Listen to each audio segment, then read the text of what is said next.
Hello mga loves! Meron na namang pa-order ang inyong secretary.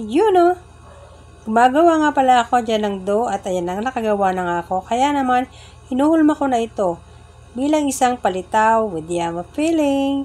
Yan ang aking pa-order for today's video. Yes mga loves, malinis siyang lamesa. Hinugasan at pinunasan ko pa. At pag ganyang may pa-order, 2 or 3 a.m. gising na ako. Nung unang pasok ko noon sa barangay hall at gigising ako ng ganyang oras, ako talaga namang hirap na hirap ako. At lalo na nung sobrang taba ko pa. Hirap akong tumayo at hirap din ako sa paglakad. Pero ilang buwan na nga naman kaya nasanay na din ako. Lalo na ngayon naglo-low carb ako, pakiramdam ko napakaliksi ko pa. Kaya lang pagka minsan, lalo na kapag umattend ako ng seminar, hindi maayos ang pagkain ko. Madalas ang naiahain ay bawal kong kainin. Minsan nga natawa ang aming kapitana dahil nagbaon pa raw talaga ako. Naranasan ko na kasing nahirapan nung ako ay hindi pa naglo-low carb at ngayon, ranas ko naman ang ginhawa sa pakiramdam. Kaya tuloy-tuloy ko na ang aking low carb diet. Kahit pa sabihing mahal. Ang importante, healthy ang pakiramdam ko at hindi nahihirapan ang katawan ko.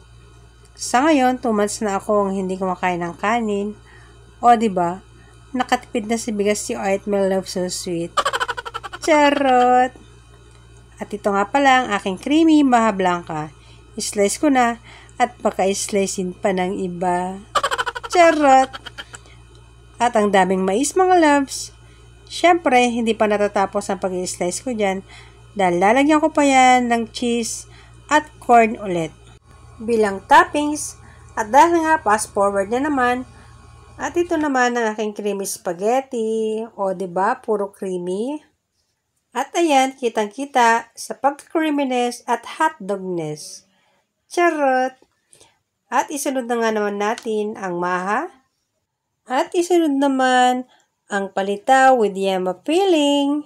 Wow! At maraming salamat sa paulit-ulit na pagtangkilik sa Miracle Special Bilao. Tingnan nyo mga loves, so yummy! Wow! At isunod naman ang lumpiang Shanghai with cheese and sweet chili sauce. Kahit nakakapagod na pagluluto ay okay lang, basta alam mong nagugustuhan ng mga mo-order ang iyong luto. At dahil gabi na nga, harvest time na naman. Ginabi na naman ang person sa pag-harvest. At maraming pong salamat sa muling panonood ng aking mga video. At hanggang sa muli, salamat!